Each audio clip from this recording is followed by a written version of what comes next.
मेरा नाम सिद्रा मुर्तज़ा है। अली रज़ा मेरे भाई हैं और 9 मई से वो मिलिट्री की कस्टडी में है। मिलिट्री की कस्टडी में तो नहीं कह सकती, पहले थाने में थे, उसके बाद जेल में और उसके बाद एटीसी ने उन्हें मिलिट्री की कस्टडी में दे दिया था। एटीसी ने कहा था कि एटीसी ने जब इनको कस्टडी में दिया था तो उसके बाद इनके फ़ौरन ट्रायल शुरू, जिस तरह एक जज साहिबान ने कहा कि आप ट्रायल कर लें लेकिन आप जजमेंट नहीं पास कर सकते। अभी जो इन्होंने 20 लोगों को छोड़ा है उसमें इन्होंने जजमेंट भी पास की है कि इनको 1-1 साल की सज़ा हुई है, मतलब उनकी जजमेंट आ चुकी है कि इनको 1-1 साल, मतलब उन्होंने सज़ा भी सुनाई है। हमारा सुप्रीम कोर्ट का काम था। आज की हेयरिंग की बात की जाए तो हमें आज की हेयरिंग से कुछ हाई होप्स थी, क्योंकि इन्होंने कुछ लिस्ट फ्राहम करनी थी आज जज साहिबान को कि जिन लोगों को 3 साल या 3 साल से कम सज़ा हुई है उनकी लिस्ट दी जाएगी, लेकिन आज वो नहीं हुआ। आज फिर से वही लार्जर बेंच वाला मसला, वही इशू उठाया गया जिस तरह पहले वाली हेयरिंग्स में हो चुका है। कभी ये 5 रुकनी बेंच एक फ़ैसला देता है, फिर उसको कल अदम करार दे दिया जाता है, फिर लार्जर बेंच की अपील में हम जाते हैं। अगर ये समझते हैं कि 9 मई इतना सीरियस इशू है तो फिर ये लार्जर बेंच बनाएं या फिर ये फुल बेंच बनाएं। जितना इनके पास डाटा है वो सारा फ्राहम करें। इनके पास सीसीटीवी फुटेज है जिसकी बिना पे इन्होंने सज़ाएं दी हैं, जिसकी बिना पे ट्रायल हुए हैं, तो ये सारा डाटा फ्राहम करें।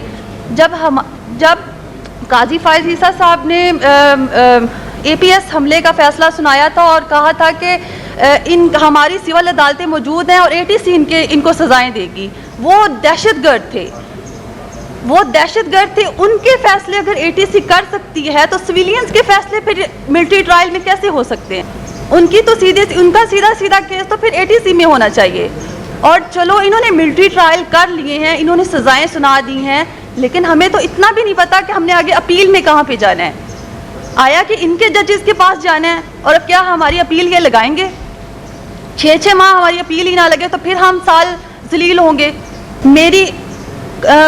इन्होंने 105 लोग पकड़ लिए थे, मिलिट्री ने अपनी कस्टडी में रख लिए। ईद का मौका था, आर्मी चीफ साहब एक दफ़ा उन बच्चों के पास जाते तो सही, उनको देखते, वो दहशतगर्द लगते हैं इनको। कोई उन्हें PhD होल्डर है, कोई MPhil स्कॉलर है, कोई डॉक्टर है, कोई CA का स्टूडेंट है, कोई अपना कारोबार करके, दिहाड़ी करके, अपनी मेहनत मजदूरी करके अकेला बंदा अपने घर का रोजगार चला रहा है, वो दहशतगर्द लगते हैं। ये माएँ बहनें बैठी हुई हैं, ये दहशतगर्दों की माएँ बहनें हैं। खुदा के लिए आर्मी चीफ साहब से मेरी एक ही अपील है कि वो उन बच्चों से जाके मिलें, उनसे पूछें, उनके चेहरों से लगता है वो आज भी इतने मुहिब्बे वतन है। 10 माह उन लोगों ने मिलिट्री कस्टडी में गुजारे, वो आज भी इतने मुहिब्बे वतन है। आज भी उनके ज़ुबान पे कोई शिकवा नहीं है। आज भी वो यही समझते हैं कि एक मिसअंडरस्टैंडिंग है जिसे सॉल्व होना चाहिए। खुदारा अपने सिविलियंस पे रहम करें। हम दहशतगर्द नहीं हैं, हमारे ऊपर ये ना थोपें। दहशतगर्द एक बहुत बड़ा लफ्ज़ है, ये गाली है। इस मुल्क में इसकी कोई गुंजाइश नहीं है, जमहूरियत में दहशतगर्दी की कोई गुंजाइश नहीं है। हर पार्टी इसके खिलाफ बोलती है, PTI भी इसके खिलाफ बोलती रही है। हमारा कसूर सिर्फ इतना है, हमारे उन भाइयों का, उन बच्चों का, उन बुजुर्गों का इतना कसूर था कि वो उस दिन सिर्फ पुरअमन एहतजाज के लिए निकले थे, जो ही इस मुल्क का कानून हमें इजाज़त देता है।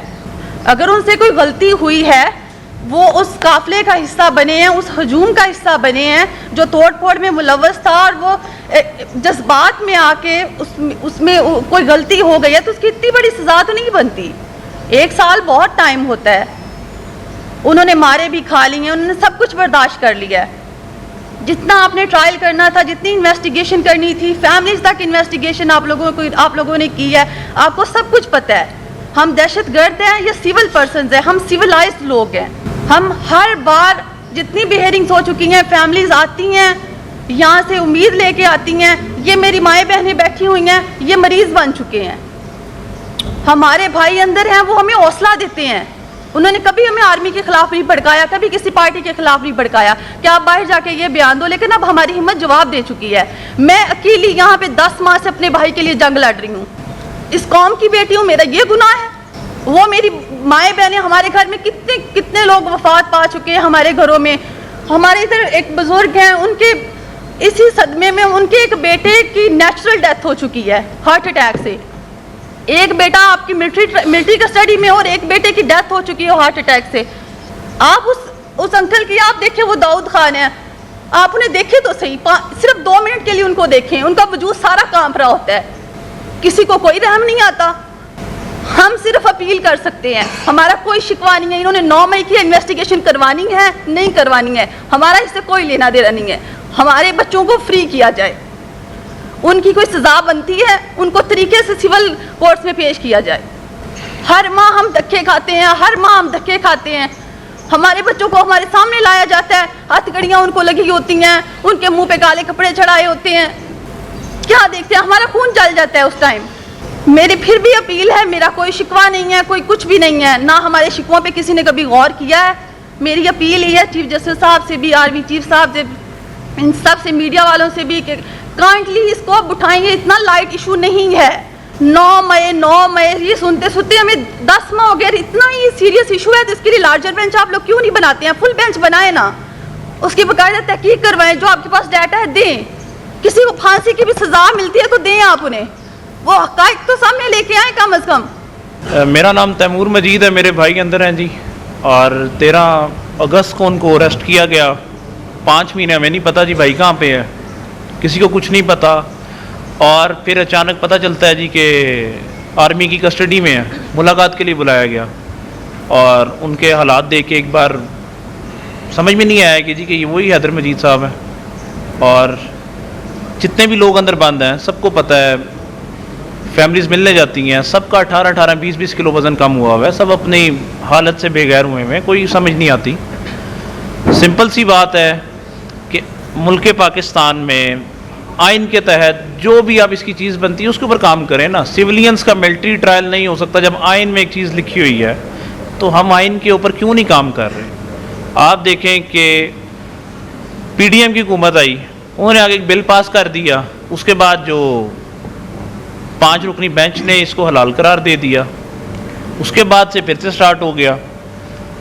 आज भी हेयरिंग थी सुप्रीम कोर्ट में, आज वहाँ पे लार्जर बेंच की हमारी सज़ा है कि लार्जर बेंच बनाया जाए। 6 रुकनी बेंच है, इसके ऊपर लार्जर बेंच नहीं तो फुल कोर्ट, कुछ दोनों में से चीज़ करें ना, जुडिशनल इंक्वायरी करवाएं इसके ऊपर। हमारे बंदों की ना कोई तस्वीरें हैं, ट्रायल किया गया अंदर, मिलिट्री ट्रायल, लॉयर्स को सिर्फ एक वकील अंदर जाने दिया, कोई उसको चार्जशीट नहीं दिखाई, कोई कुछ नहीं दिखाया। अगर उनकी कोई चार्जशीट है उनको दिखाएं तो सही कि उनके ऊपर क्या क्या तोड़ फोड़ कर रहे हैं, कहाँ पे पाए गए हैं। कोई तस्वीर नहीं है, कोई वीडियो नहीं है, कुछ भी उसके अंदर नज़र नहीं आ रहा, कोई प्रूफ तो दिखाएं। सिर्फ इस बिना पर कि इमरान खान के साथ एक सियासी लगाव है हमारा, इस बिना पर कि उनको अंदर बिठा लिया और मिलिट्री के वाले कर दिया। एहतजाज करने के ऊपर अगर मिलिट्री ट्रायल, क्या एहतजाज सिर्फ एक सड़क के ऊपर खड़े होके, हम तो लाहौर में उसको सड़क कहेंगे ना जी, हमें तो नहीं पता कि वो एक जो घर बताया जाता है जिनाह हाउस का गया, हमें तो उससे पहले नहीं पता कि जिनाह हाउस लाहौर में भी कोई है। कोर कमांडर हाउस के बाहर खड़े होके एक एहतजाज किया और उस एहतजाज के ये सज़ा दी गई कि सब बंदों को उठाया मिलिट्री के वाले कर दिया।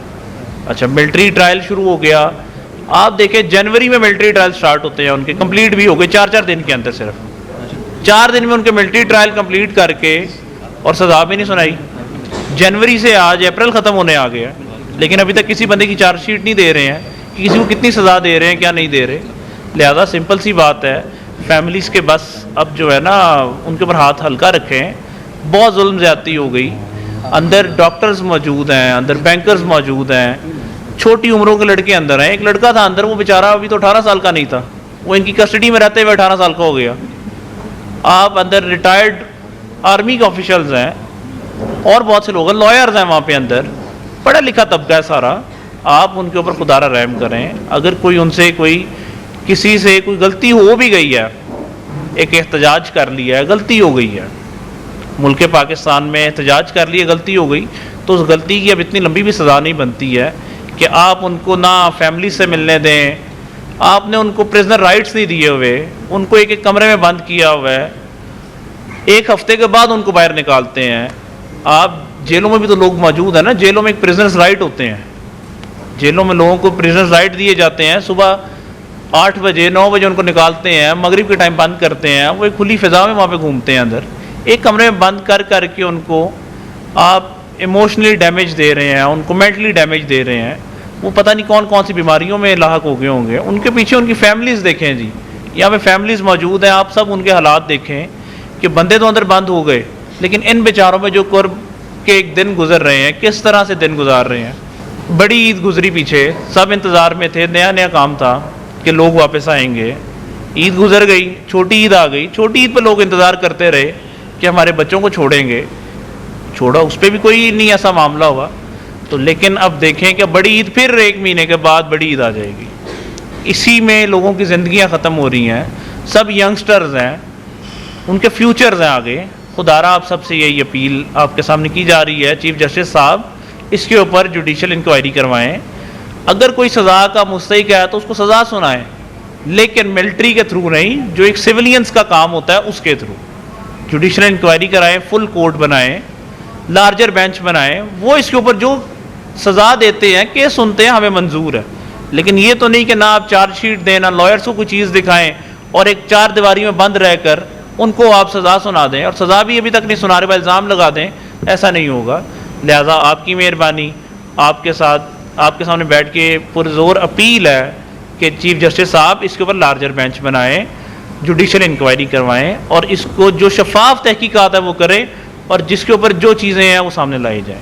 मैं मुदस्सिर हफीज़ का भाई हूँ। मेरा भाई तकरीबन कोई 10 महीने से मिलिट्री कस्टडी में है इस वक्त। मैं राजनपुर के इलाके से आया हूँ।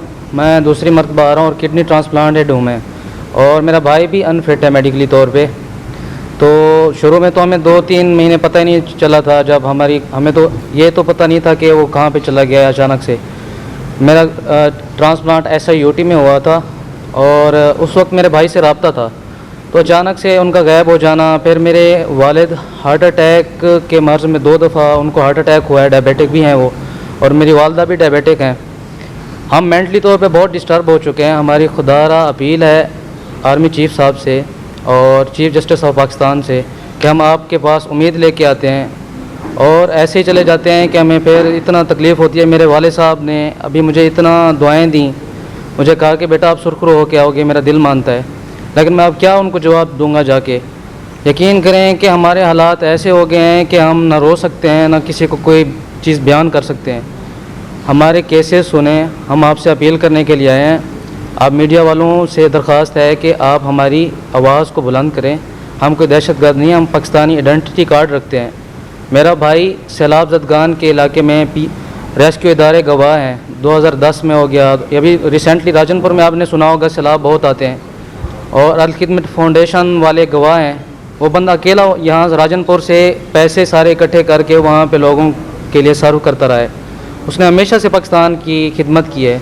8 साल वो पाकिस्तान आर्मी में सर्व करके गया है। तो हम आपसे अपील करते हैं, आर्मी चीफ साहब से अपील करते हैं कि हमारी बात को सुने। खुदारा हमें दीवार के साथ मत